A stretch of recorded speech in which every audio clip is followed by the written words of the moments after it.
اگر میرا عمل خراب ہے تو انگلیاں شہد میں ہونے سے میں ٹھیک نہیں ہوں گا. یہ کہہ دیتے جان بچ جاتی. پیر صاحب نے کیا کہا فوراً, دیکھا یہی تو بات ہے, میری انگلیاں شہد میں اور تیری انگلیاں, مجھے اچھا نہیں لگ رہا یہ لفظ زبان سے نکالتے ہوئے, لیکن اس کے بغیر مزہ بھی نہیں آئے گا. تو میری انگلیاں تیری انگلیاں بہانے میں اور میری انگلیاں شہد میں, یہی تو ہے. کہتا ہے آگے خواب کمپلیٹ نہیں ہوا ہے, پورا تو سنے پیر صاحب. سب مرید سن رہے تھے نا, پیر صاحب چوڑے میں, ہاں بھائی. کہتے ہیں اینڈ میں دیکھا کہ آپ کی انگلیاں میں چاٹ رہا ہوں, میری انگلیاں آپ چاٹ رہے ہیں. آپ کی انگلیاں میں چاٹ رہا ہوں, میری انگلیاں آپ چاٹ رہے ہیں. تو کوئی مجھے اچھا خواب سنا دیتا ہے نا آپ کے بارے میں یہ آیا, میں کہتا ہوں بھائی ماشاءاللہ ٹھیک ہے, صحیح ہوگا, اللہ تعالیٰ برکت دے, بس اس سے زیادہ میں لفٹ نہیں کراتا. سمجھتے ہو, لیڈر جو کہہ رہا ہے نا کہ دنیا مسافر خانہ ہے, تو یہ لیڈر ہم سے زیادہ اس دنیا کو مسافر خانہ سمجھتے ہیں. سمجھتے ہو کہ نہیں سمجھتے؟ آج موٹیویشنل اسپیکروں کی تقریریں دیکھو, تقریریں آپ دیکھو گے نا, ایسا لگے گا وہی کسی نے بڑا زبردست پوسٹ چلائی نا. قرآن کہتا ہے فلا صدق ولا صلی, موت کے وقت جب جان حلق کو پہنچ گئی, اب یہ کہہ رہا ہے دم درود کرنے والا کوئی لے کر آؤ بھائی, ڈاکٹروں سے میرا کیس نہیں ہینڈل ہو رہا. اب اللہ کہتے ہیں جب آخری سفر ہوتا ہے, اب یہ کہتا ہے کہ بھائی اب اللہ اس سے شکایتیں شروع. فلا صدق ولا صلی, کہتے ہیں نہ تو نے صدقہ خیرات کیا, ولا صلی, اور 5 ٹائم اذان کی آواز تیرے کان میں آتی تھی, حی علی الصلاۃ, آ جاؤ نماز کی طرف, تیرے پاس نماز کے لیے ٹائم. ہم یار دنیا میں کسی مذہب میں کسی عبادت کے لیے اتنے خوبصورت طریقے سے نہیں بلایا جتنا نماز کے لیے اللہ نے اذان رکھی ہے. کوئی دنیا میں مذہب جس میں عبادت کے لیے اتنے پیارے الفاظ ہوں؟ ہے بھائی کوئی سنتا ہے؟ کوئی ہو رہی ہے بھائی, بچپن سے سنتے آ رہے ہیں, اذان ہو گئی, بس لوگ پوچھ رہے ہیں اذان ہو گئی. ہاں, اس سے زیادہ اذان کو کوئی لفٹ نہیں کراتا. یہ تو پورا بیان ہے, اللہ کی پوری تقریر ہے کہ مسجد میں آ جاؤ نماز کے لیے. پوری زندگی کانوں میں پڑتی ہے. اللہ کہتے ہیں اب تیری موت کا وقت ہے, نہ تو نے صدقہ کیا, ولا صلی, اور حی علی الصلاۃ کی آواز تیری کان میں آتی رہی, تو نے اس آواز پر بھی لبیک نہیں کہا. ولا صدق ولا صلی ولکن کذب وتولی, تو انکار ہی کرتا رہا. کوئی قول سے انکار کرتا ہے, کوئی عمل سے انکار کرتا ہے. کہتے بھائی یہ ایسے ہی ہے. ایک تو مذہب جو ہے نا وہ ایک کلچر ہے, ہر قوم کا ایک مذہب ہوا کرتا ہے. ہندوؤں کا بھی ہوتا ہے, عیسائیوں کا بھی ہوتا ہے, تو مسلمانوں کا بھی ہے. ان کا اسٹائل ہی یہی ہوتا ہے کہ 5 ٹائم اذانیں دیتے ہیں اور صدقے خیرات کی ترغیبیں دنیا کے ہر مذہب میں ہیں. تو نے کیا کیا؟ تو اس کو لفٹ ہی نہیں کرائی تو نے ہماری باتوں کو. وہ تولا, پیٹ پھیر کے جاتا رہا ہمیشہ. تیرے سے جب کوئی بحریہ ٹاؤن کی بات کرتا فوراً تیرے کان کھڑے ہو جائے, جی ذرا کائنڈلی دوبارہ دہرائیے کیا کہنا ہے, سنا ہے ریٹ اوپر جا رہے ہیں, تو ایک دم نا کان کیا ہو جائیں گے, کھڑے ہو جائیں. جیسے کوئی بات کرے گا, 4 شادیوں کی بات ایک دم سب ہل جاتے ہیں نا, جیسے وائبریشن پہ آ گئے ہیں, جیسے کیا آ گئے ہوں, وائبریشن پہ ہو گئے. تو ہر طرح کی بات میں دلچسپی. لیکن اللہ کہتے ہیں میں کہہ رہا ہوں حی علی الصلاۃ, حی علی الفلاح, اور نماز کے لیے آؤ, کامیابی کے لیے. تو پرانے قصے ہیں, اللہ میاں تو پتہ نہیں کب سے کہتے آ رہے ہیں, کامیابی ابھی تو ملتی, وہاں جاؤ یوں کر کے کھڑے ہو جاؤ, ایک رکوع کرو, سلام پھیرو, بس یہی ہوتا ہے. اس کے علاوہ تو کچھ بھی نہیں. پیسے تو ملتے ہی نہیں ہیں, پیسے تو ملتے ہی نہیں ہے, نہ فجر میں مل رہے ہیں نہ ظہر, بلکہ الٹا امام چندہ مانگ لیتا ہے بعض دفعہ. تھوڑے بہت ہوتے وہ بھی وضو خانہ کی تعمیر ہے, تو بیت الخلا کی تعمیر ہے, تو آج یہ پنکھا ابا کے اصال ثواب کے لیے, نانا کے. تو فلا صدق ولا صلی ولکن کذب وتولی ثم ذهب الى اهله يتمطى. اللہ کہتے ہیں تکبر کے ساتھ اپنے گھر کی طرف لوٹتا ہے. یہ ہماری جب نصیحتیں کی جاتی ہیں نا, ایسے اگنور کرتا ہے, چلو ٹھیک ہے, یہ مولویوں کی باتیں, یہ مذہب کی باتیں, یہ سائنس کی بات کرو, نیوٹن کی بات کرو, آئنسٹائن کی بات کرو. کیا پیغمبروں کے قصے لے کر بیٹھ گئے ہو کہ ابراہیم علیہ السلام نے یہ کیا تھا, اسماعیل علیہ السلام نے یہ کیا تھا, اور ابو طلحہ انصاری نے باغ دیا تھا. یہ کیا قصے لے کے بیٹھ گئے؟ وَلَكِنْ كَذَّبَ ثُمَّ ذَهَبَ إِلَىٰ أَهْلِهِ يَتَمَطَّىٰ. آگے میں جو دھمکی کی بات کر رہا تھا نا, اب اللہ کہتے ہیں اولا لک فاولا, تباہ ہو جائے تو تباہ ہو جائے. اب جو زندہ ہے نا اس کو اللہ کہہ رہے ہیں جو یہ کام کر رہا ہے. ہمارے حضرت یہ آیت پڑھتے تھے, فرماتے تھے مجھے اللہ کے صبر پہ تعجب ہوتا ہے کہ اللہ کافر کو اور نافرمان کو کتنی دھمکی دے رہے ہیں نا, کہ جس کو نصیحت کی جائے اور وہ منہ موڑ کے گھر جا رہا ہے, تو اللہ اس کو پیچھے سے کیا کہہ رہے ہیں, اولا لک فاولا, تباہ ہو جا تو, تباہ ہو جا تو, ثم اولا لک فاولا, پھر ہم کہتے ہیں تو برباد ہو جا, پھر ہم کہتے ہیں تو برباد ہو جا. اللہ تو نے 4 دفعہ اس کو گویا کہ بددعائیں دے دی ہیں ہماری لغت میں, تو تباہ کر کیوں نہیں رہا تو؟ بھائی دیکھو مجھے کسی پہ بہت غصہ ہے نا, میں بڑا طاقتور بھی ہوں, میں ایک بندے کو کہہ رہا ہوں یہ کر لے وہ نہیں کر رہا, وہ الٹا کر رہا ہے, میں کہہ رہا ہوں یہ کر لے وہ الٹا کر رہا ہے, مجھے غصہ ہے تیری ایسی کی تیسی ہو, میں تو اللہ کرے تباہ ہو. تو دوسرا کہے گا مطلب اتنا غصہ ہونے کے بجائے ایک تھپڑ ہی لگا دو کھینچ کے. بہاریوں کی لڑائی دیکھی, ہم بہاری بڑے اچھے لوگ ہوتے ہیں لیکن میں نے لڑائی دیکھی ہے. ایک دفعہ وراثت کا مسئلہ تھا, ہمارے دوست تھے بہاری, بہت اچھی قوم ہے الحمدللہ, کسی قوم کو میں برا نہیں کہتا, ان میں ایک اچھی بات ہے کہ لڑتے نہیں ہیں, بس زبان کی حد تک ہی رہتے ہیں, یہ اچھی صفت ہو گئی نا. تو میں گیا تو وہ ان کی وراثت کا پھٹا ہو گیا تھا, مجھے نہیں پتا تھا دونوں پارٹیاں مجھ پہ راضی نہیں ہیں. ایک پارٹی نے مجھے بلایا کہ آپ فیصلہ کریں, اس کے بعد مجھے تجربہ ہوا کہ جب بھی کسی کا فیصلہ کروں گا نا, دونوں پارٹیاں ریٹرن میں لکھ کے دیں کہ ہمیں مفتی صاحب کا فیصلہ قبول ہو, ورنہ میں جاتا ہی نہیں, اپنا ٹائم ویسٹنگ ہے. میں نے فیصلہ کیا تو دوسری پارٹی کو قبول ہی نہیں. اب دونوں پارٹیاں لڑ رہی ہیں آپس میں, ایک کہہ رہا ہے یہ تو طالبان کو اٹھا کے, میری پگڑی ایسی تھی نا اس میں زیادہ مشہور نہیں تھا, وہ کہہ رہے ہیں تم طالبان کو کہاں سے اٹھا کے لے آئے, 2007 یا 2008 کی بات ہوگی, میری پگڑی ہمیشہ سے یہ اسٹائل رہا ہے, جس کو میرا فیصلہ قبول نہیں ہو, تم تو طالبان کو اٹھا کے لے, تو دہشت گرد ہیں. میں نے کہا میں تو یہاں بیٹھا ہوا ہوں بھائی, تو پگڑی میری دیکھ کے نا, تو جو الزامات ان کے آ رہے تھے بارہ لڑ پڑے نا. اب لاکھوں روپے کا ان کا کروڑوں کا پھڈا چل رہا ہے, لڑ رہے ہیں, میں تیری ایسی کی تیسی. دوسرا کہہ رہا ہے میں سوچ رہا ہوں یار کرو نا یار, تم کیا یار, 1 گھنٹہ تو مجھے ہو گیا تمہاری باتیں سنتے ہوئے, میں یوں کر دوں گا, وہ کہہ رہے ہیں میں یوں کر دوں گا, میں وہ کہہ رہے ہیں میں یوں کر دوں گا, وہ کہہ رہے ہیں میں یوں کر دوں گا. تو بھائی تھوڑا سا کرو بھی تو صحیح نا, بہت ہو گیا یار, 1 گھنٹے سے میں یہ سن رہا ہوں. وہ دوسرا کہتا تو کر کے دکھا, تو کر کے دکھا, وہ کہہ رہا ہے میں تو کروں گا, کہہ رہا ہے تو کر کے دکھا, میں کروں گا. 1 گھنٹہ ہو گیا, مجھے لگا کہ بھائی یہ کچھ بھی نہیں کرے. مجھے اپنی پوزیشن پتا چل گئی کہ میرا فیصلہ ایک فریق مان رہا ہے, دوسرے کو تو میں طالبان لگ رہا ہوں, ٹھیک ہے. ہم نے کہا پتلی گلی سے کیا کرو, نکلو یہاں. تو اب اللہ میاں کا جو اسٹائل ہے, انداز ہے, وہ یہی ہے, دھمکیاں دے رہے ہیں اللہ میاں, اولا لکا فاولا, چھوڑوں گا نہیں تجھے, صحیح ہے نا, تباہ ہو جا تو, لکا فاولا, پھر اللہ کہہ رہے ہیں تباہ ہو جا تو, ثم الاولا, پھر اللہ کہتے ہیں ثم کا لفظ, اللہ کہتے ہیں میں اپنی بات کو ریپیٹ کر کے کہتا ہوں, تو تباہ ہو گیا, تباہ ہو جا تو. یہ بددعائی یہ کلمات ہیں, جب عرف میں ہم کسی کو کہتے ہیں تو مطلب بددعا دے رہے ہیں, اللہ کرے تو مرے, یعنی اللہ خود اپنے آپ کو کہہ رہے ہیں کہ اللہ کرے کہ تو تباہ ہو جا. ثم اولا لک فاولا. تو ہمارے فرمایا کرتے تھے اللہ دھمکیاں دے رہا ہے. اب دیکھو ہم تو جب دھمکیاں دے کریں کچھ نہیں تو ڈر کی وجہ سے نا, کہ بھائی زبان کی دھمکیاں ٹھیک ہے کر دیا تو یہ تو ایسا نہ ہو کہ افورڈ کرنا مشکل, لیکن اللہ کے لیے تو کوئی مسئلہ نہیں ہے نا. اللہ جب دھمکیاں دے رہا ہے تو سوال پیدا ہوتا ہے, اللہ جب تجھے غصہ آ رہا ہے, اللہ کو کتنا غصہ آتا ہے. قرآن کہتا ہے ان الذين كفروا ينادون لمقت الله اكبر من مقتكم انفسكم اذ تدعون الى الايمان فتكفرون. جب اللہ کے منکر جہنم کی آگ میں جلیں گے نا, تو روایات میں آتا ہے غصے سے اپنی انگلیاں چبائیں گے کہ ہم نے کیا کیا, یعنی ہم نے خدا کی بات سنی کیوں نہیں, ہم کتنا گھاٹے کا سودا کر کے آئے, یعنی ہمیں کیا ہو گیا تھا. اپنے آپ کو بھی بعض دفعہ گالیاں دیتا ہے نا انسان. تو قرآن کہتا ہے اللہ ان سے کہے گا کہ آج تمہیں اپنے اوپر جتنا غصہ آ رہا ہے, جب تمہیں ایمان کی اور خدا کی طرف بلایا جاتا تھا اور تم اسے اگنور کرتے تھے, ہمیں تم پر اس وقت اس سے بھی زیادہ غصہ آتا تھا, اس سے بھی زیادہ آتا تھا کہ میں کھلا رہا ہوں, میں پلا رہا ہوں, میں نے پیدا کیا اور تم میری نہیں مانتے, میرا انکار کرتے ہو. سورہ واقعہ کی ایک آیت پڑھتا ہوں, مجھے ایسا لگتا ہے کہ اس کے بعد بھی کوئی حجت ہوگی. اللہ کہتے ہیں ہم کافروں کو جہنم میں ڈال کے کہیں گے نحن خلقناکم, ہم نے تم کو بنایا تھا, فلولا تصدقون, تم مانتے کیوں نہیں تھے کہ میں دوبارہ بھی بنا سکتا ہوں. کتنی عجیب آیت ہے یا نہیں ہے. وَلَقَدْ عَلِمْتُمُ النَّشْأَةَ الْأُولَى فَلَوْلَا تَذَكَّرُونَ. اللہ کہتے ہیں تم ڈارون سے متاثر ہو گئے تھے کہ ہم خود سے بنے ہیں, بندر سے بنے ہیں. اللہ کہتے ہیں تم نے تو پہلی مرتبہ پیدا کرنا منی سے انسان کا بنتا ہوا یہ اپنی آنکھوں سے دیکھا تھا, اس سے تمہیں نصیحت کیوں نہیں ہوئی کہ ڈارون غلط کہہ رہا ہے, خدا صحیح کہہ رہا ہے کہ جو منی سے انسان بنا سکتا ہے وہ مٹی سے دوبارہ بھی بنا سکتا ہے. نہیں یہ بات میرا خیال ہے سمجھ. ڈارون کہتا ہے نا یہ کروڑوں اربوں سال میں یہ دماغ بنا ہے, اللہ کہتے ہیں منی سے 9 مہینے میں نے بنایا تمہارا یہ دماغ ماں کے پیٹ میں, یہ کروڑوں سال میں نہیں بنا ہے. ارے بھائی جو خدا کے منکر ہیں, جو نہیں مانتے خدا کو, وہ کہتے ہیں نا خود بخود بنا ہے, تو اتنا دماغ کیسے بن گیا بھائی. وہ کہتے ہیں کروڑوں سال میں ایوالو ہوا ہے, ارتقا ایک دم سے نہیں, پہلے ایک سیل بنا پھر یوں ہوا, پھر 1 کروڑ سال میں یوں ہوا, پھر 2 کروڑ سال میں ایسا ہوا, پھر 25 کروڑوں سالوں والوں کی کمی نہیں سائنسدانوں کے پاس, کون سا کوئی پیچھے جا کے دیکھ رہا ہے. آپ کہتے ہو 10 کروڑ میں بھی ایسا اتفاق نہیں ہو سکتا, چلو 10 ارب لگا لو, 10 ارب سال میں ایسا ہو گیا, پھر 20 ارب سال میں, چلو 100 ارب سال میں, تو آدمی کہتا ہے شاید ہو گیا ہو. اللہ کہتا ہے کہ وَلَقَدْ عَلِمْتُمُ النَّشْأَةَ الْأُولَى, ڈارون کہہ رہے کھربوں سال میں تم بنے ہو, ہم کہہ رہے ہیں ایک پانی کا قطرہ ماں کے پیٹ میں جاتا ہے, 9 مہینے میں تم بن کے نکل آئے ہو.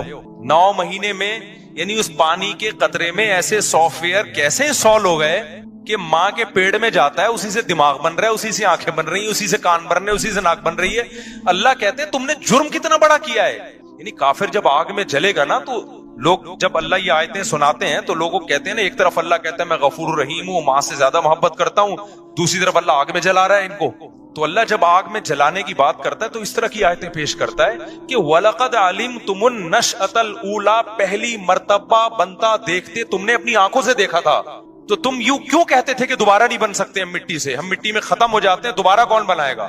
میں سمجھا پا رہا ہوں اپنی بات. یہ سورہ واقعہ کی بڑی عجیب آیت ہے. وَلَقَدْ عَلِمْتُمُ النَّشْأَةَ الْأُولَىٰ, اللہ کہتے ہیں پہلی مرتبہ بنتا ہوا تم نے اپنی آنکھوں سے دیکھا تھا کہ پانی کا ایک قطرہ ماں کے رحم میں جاتا ہے, اور کیسے آنکھ ناک کان دل دماغ جگر بن کے 9 مہینے میں باہر, اور ادھر بچہ باہر آیا فوراً ماں کی چھاتیوں میں دودھ بننا شروع. ہر چیز میں ایسی زبردست مینجمنٹ, یہ ڈاروین نے نہیں بتائی تھی, یہ تم نے اپنی آنکھوں سے دیکھا تھا. یہ تو تم اس کی باتوں میں کیسے آ گئے؟ خوش مزاج انسان جو ہوتا ہے وہ ہر کام اچھی طرح سے کر لیتا ہے, اور ایک دفعہ طبیعت میں چڑچڑاپن پیدا ہو گیا اور جھنجھلانے لگی طبیعت, تو کسی کام کا نہیں رہتا, پھر ذرا ذرا سی بات میں جھنجھلاتا ہے اور الٹی پھینکتا ہے. اور یہ میں آپ حضرات کو بھی ایک بات عرض کر رہا ہوں آپ کے سامنے بھی, یہ بھی دین کی ایک بات ہے, اس کو بھی بیان کا حصہ سمجھیں کہ سب سے زیادہ فوکس انسان کو اپنے دماغ کو کرنا چاہیے کہ میرا دماغ سکون میں رہے. یہ یاد رکھو, ہر جسمانی بیماری کا علاج ہے دماغ کی سیٹنگ جب ایک دفعہ آؤٹ ہوتی ہے تو وہ دوبارہ لائن پہ نہیں آتا. میں نے نفسیاتی مریض کبھی بھی مکمل ٹھیک ہوتے ہوئے نہیں دیکھے کہ پورا صحیح ہو گیا ہو. یہ بہت اہم بات ہے, اس کو نوٹ کر لیں. جو ذہنی مریض ایک دفعہ بن گیا, شاید لاکھوں میں کوئی ایک صحیح ہو جاتا ہے. اگر وہ صحیح بھی ہوتا ہے تو پورا صحیح نہیں ہوتا, تھوڑا سا پاگل رہتا ہے وہ. اور آپ دوسری یہ بات نوٹ کر لیں کہ پاگل تھوڑا بھی بہت ہوتا ہے. یہ بہت ہے, آپ اس کو مذاق نہ سمجھیں, یہ دین کا حصہ ہے. یہ بات ہے, پاگل تھوڑا سا بھی بولو بھائی بہت ہوتا ہے. پاگل میں تھوڑا بڑا نہیں ہوتا, جو تھوڑا سا پاگل ہے وہ تھوڑا سا نہیں ہے, وہ کسی بھی وقت کچھ بھی کہہ دے گا. تو اس لیے سب سے زیادہ حفاظت کس چیز کی کرنی ہے؟ دماغ. تو میں آپ کو 2 چیزیں بتاتا ہوں جن کو اگر آپ ذہن میں رکھیں گے نا تو انشاءاللہ دماغ, یعنی جن چیزوں پر عمل کریں گے دماغ سیٹ رہے گا. نمبر 1, نیند میں کبھی کمی نہ ہونے دو. نہیں یاری بات یار, بھائی نیند کیا کرنی ہے؟ ایسی کی تیسی جو مرضی کام اہم سے اہم رہ جائے, پہلے کیا ہے؟ نیند مکمل ہو. پہلے کیا کرنا ہے؟ نیند آ رہی ہے, تھکا ہوا دماغ, سارے کام ایک طرف, پہلے سوؤں گا میں, جاؤ جو مرضی ہو. بھائی وہ شادی میں جانا تھا, وہ ولیمے میں جانا تھا, وہ کیا کہتا رہے, ہم نے پہلے کیا کرنا ہے؟ کیونکہ نیند کی سیٹنگ آؤٹ ہو جائے نا, بس دماغ کہاں جائے گا. میں نے اپنی زندگی میں کئی لوگ اسٹریس اور ڈپریشن کے مریض دیکھے ہیں جو نیند پوری نہیں کرتے تھے. نیند اتنی صحت کے لیے ضروری ہے کہ روٹی اور پانی اتنا ضروری نہیں ہے. بھوک, اگر دیکھو نیند سے بڑھ کر کوئی چیز ہوتی نا تو اللہ تعالیٰ رمضان میں ہمیں کہتے ہیں نیند پوری نہ کرو, روٹی کھاتے رہو. اللہ نے روٹی پانی چھڑوا دی. اللہ کو پتا ہے کہ جتنا مرضی بھوکا پیاسا رہو گے, جب کھاؤ گے تو ریکوری ہو جائے گی. کوئی 3 دن بھی بھوکا پیاسا رہے نا, جسم کو کوئی نقصان نہیں ہے, جب کھائے گا تو دوبارہ فٹ فاٹ ویسے کا ویسے ہی ہو جائے گا. لوگ ایک ہفتہ بھی بھوکا پیاسا رہتے ہیں, کوئی بیماری پیدا نہیں ہوتی, کمزوری ہوتی ہے وقتی, جب کھائیں گے پیئیں گے دوبارہ فریش ہو جائیں گے. دیکھو نا رمضان میں سارا دن بھوکا پیاسا رہتے ہیں, جیسے ہی افطاری کا وقت آتا ہے 2 پکوڑے گئے پیٹ میں اور کمر ایک دم فٹ فاٹ سیدھی ایسے پلیٹ کرتے ہوئے نماز کے لیے آ رہے ہوتے ہیں. تو وہ رات کو نہ بھی کھائیں نا, صبح کھائیں گے تو یہ ایسے ہی ہو جائیں گے. ہوتا ہے بھوکا رہنے سے بیمار نہیں ہوتی. لوگ کھانے کو فوکس کرتے ہیں صحت میں, نیند کو فوکس نہیں کرتے. اللہ کرے یہ بات کسی طرح دماغ میں اتر جائے کہ اس کا ہمارے دین سے بڑا گہرا تعلق ہے. آپ کا دماغ سیٹ نہیں ہوگا, آپ نہ اللہ کے حقوق ادا کرو گے نہ بندوں کے حقوق. کیونکہ جو آدمی ڈپریشن کا مریض ہوتا ہے نا, وہ گھر میں بھی چک چک پک پک لگا کے رکھتا ہے, خود بھی ڈپریشن میں آئے گا اور بیوی بچوں کو بھی ڈپریشن میں ڈال دے گا. بد اخلاق. نبی صلی اللہ علیہ وسلم نے کیا فرمایا؟ قیامت کے دن سب سے زیادہ میرے قریب وہ ہوگا جس کے اخلاق سب سے اچھے ہوں گے.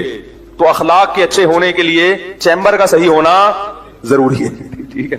دیکھو بچوں کی نیند پوری نہیں ہوتی, کیسے چڑچڑے ہوئے ہوتے ہیں, خام خامی چیزیں اٹھا کے پھینک رہے ہیں. اور جب بچہ رات کو اچھی طرح سو کے صبح اٹھتا ہے, کیسا خوشی خوشی پھر رہا ہوتا ہے, حالانکہ صبح کے وقت اس نے کوئی اخلاق پر بیان نہیں سنا ہوتا. جب اندر سے سیٹ ہوتا ہے نا انسان تو خود بخود خوش مزاج ہوتا ہے, وہ ہر چیز میں دل لگتا ہے اس. تو اخلاق تو دین کا بہت بڑا حصہ ہے نا. اللہ کی باتیں بھی سمجھ میں آئیں گی. اگر چیمبر ٹھیک نہیں ہے نا, تو کوئی اگر کہے کہ بھائی اگر نماز چھوڑ دو گے تو اتنے 1000 سال جہنم میں جلنا پڑے گا, تو آپ پہلے ہی جل رہے ہو, دماغ خراب ہو, بولے یار یہ پتہ نہیں کون سی شریعت ہے یار, جہنم میں جلنا پڑے گا یار. اندر سے نا ایسی باتیں کرے گا, کیونکہ اندر سے ویسے ہی خوش نہیں ہے, اوپر سے جہنم کی وعیدیں, تو اور اسٹریس میں آ جاتا ہے وہ کہ یار یہ کیا ہوا یار, ایک نماز چھوڑنے اتنے یہ کیا ہوا یار. تو بجائے یعنی دین سے بھی دور ہوگا. تو پہلی چیز کیا ہو گئی؟ بولو بھائی نیند. نیند پوری کرنے کا مطلب یہ نہیں ہے کہ پوستیوں کی طرح سویا کرو, یہ مطلب نہیں ہے. یہ کیا مطلب ہے وہ میں ابھی بتاتا ہوں.